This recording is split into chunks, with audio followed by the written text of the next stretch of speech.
Hi, this is Coach Chen from Uppercut Martial Arts Studio. In today's video, we're going to talk about the continuation of free sparring for beginners. Last two videos, I talked about the footwork, slow versus fast motion. Today, I'm going to add on your striking combination as training so that it becomes part of you when you spar. It's very important to understand this concept. You do not have time to think about how you're going to throw that punch, how you're going to throw that kick to score points when you are doing free sparring.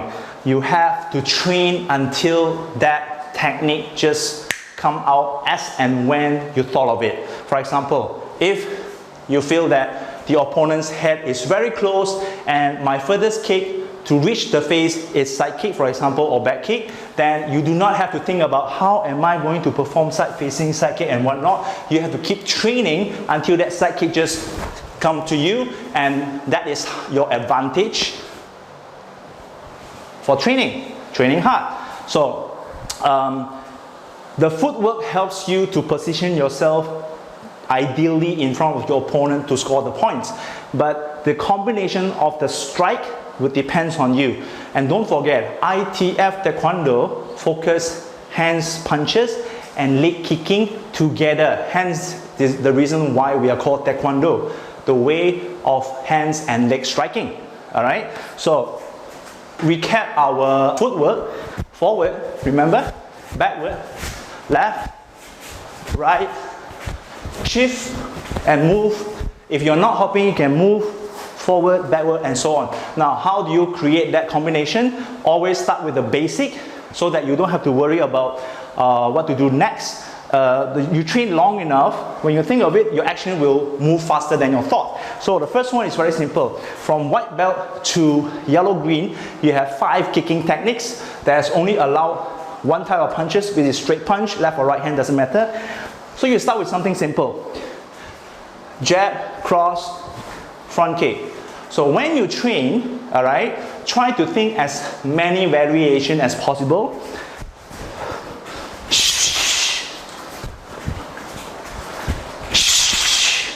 Don't worry whether it reaches or maybe that person will do this against your combination, do that. It doesn't matter. This is part of the training. Keep your body moving, become default action. Then you start to change to find out which way to throw a better front kick. You will know that. That's why it's called free sparring.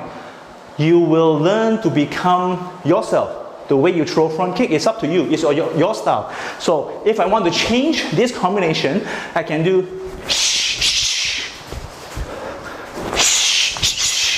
or I can do jumping front kick. Alright? Or I can do slingshot front kick. Now, just this jab cross front kick alone, you can create many types of combination. All right. Then you start working on to your turning kick, side kick, back kick, and twisting kick. Now, in our lesson, twisting kick is to kick your opponent's inner thigh. But in ITF sparring rules, we are not to hit any part of the body below your belt. So you change, you improvise that twisting kick to hitting side of the face, opposite. Now this can be considered as advanced sparring technique. So bear with me, all right? I'm moving quite fast on this because I assume you understand from what I just showed you on front kick, back leg, front leg, shift, all right, jumping. You can use a lot of combination with your front kick. So now I'm going to explain twisting kick. Oh. So this is the face. For twisting kick, I'm going to hit this side of the face, but I do not use my front leg because I do not use my back leg because it takes time. The front leg is always faster than the back leg. So from here, that. So you have to train yourself. Be more flexible, do a lot of stretching, all right? Understand how you turn your knee correctly. Different angle where you need points is where your twisting kick reach. So if you're standing very close, the front leg for twisting kick is very effective. I'm standing close, you compensate, front kick, jab, all right? So you have to give yourself a lot of scenario. I'm standing too close. What am I going to do? I'm standing too far. What am I going to do? So start with something very basic. Jab cross, front kick, jab cross, turning kick, jab cross, side kick, jab cross, back kick, jab, twisting kick. So you work on these 5 because these are the techniques that you learn. Unless because when you reach a green belt, you will start to learn more kicking technique. The punch will remain the same, it's still straight punch. All right? So a lot of practice in the way that you have to get this combination into yourself, and you do not need to think.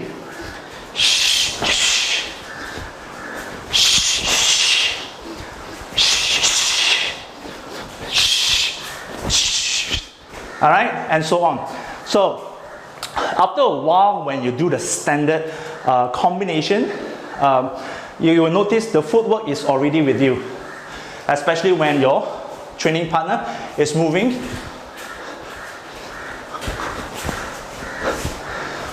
Then you have your own style of free sparring. All right. Now, combination training is focusing on attack only. Okay, there is a lot more than that.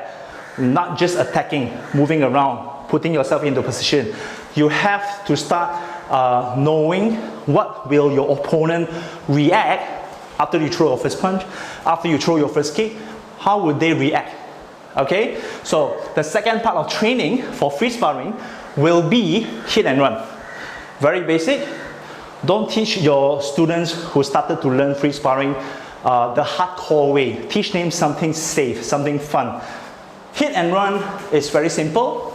Start with just your jabbing punch. Hit and run. Hit, run. Alright?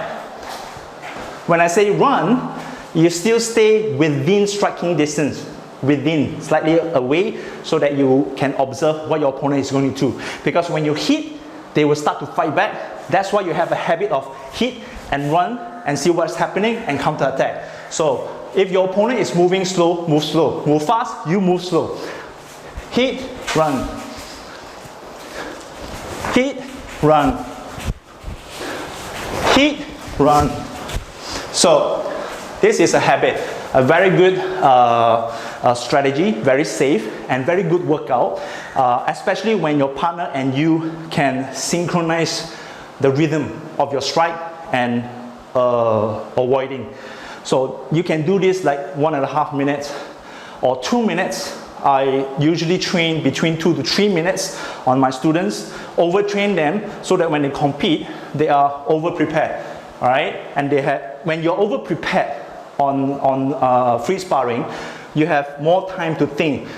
It's actually not more time, it's just that your thinking speed is faster than normal training. So you train yourself to do 2 to 3 minutes per round, do this shadow boxing movement, create as many combinations as you can think of, try to repeat 5 to 10 times on that combination, then you will realize, oh, I can actually improvise and do this better.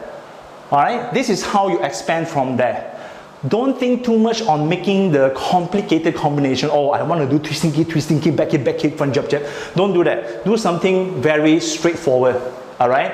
Repeat that. Make the strike within 2 to 3 hits. That's it.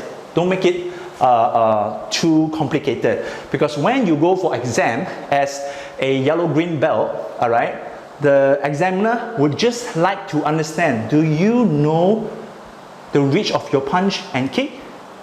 Do you know how to sense danger? Are you blocking or running away? Then counter attack. Alright? If you're running away like hit, run.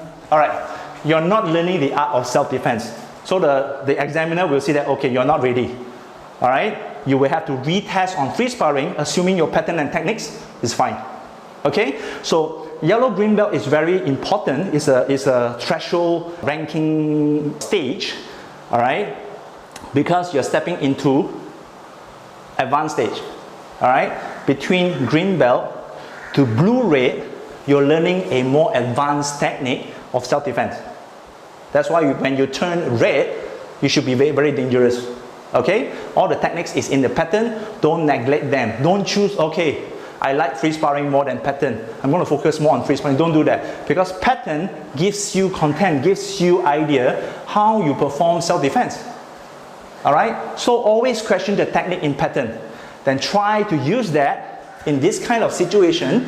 Then think of, what if this person doing this person doing that? That is not free sparring, that is self-defense. Alright, especially the black belt and senior, red belt, you should start thinking that way. But beginners can start this habit, question the technique, because they need time, 3 years minimum to get your black belt. Alright, unless you're very good, usually adult can get your black belt 1.5 years to 2 years time. Alright, so this will be my video for today for free sparring. I have, just a recap, I have explained footwork. I have explained your combination, all right? Train those combination is a lot of combination. A, B, A, B, A, B, A, B, B, A, B. Just punches alone, I can create a lot of combination. Do the same thing with your kicks. You have 5 different kind of kicking techniques. Then you work on your strategy when you reach green belt. Alright, so thanks for tuning in. I hope to see you next video. Feel free to post any comment, feedback under this video, and don't forget to like, share and subscribe to my video. Bye bye.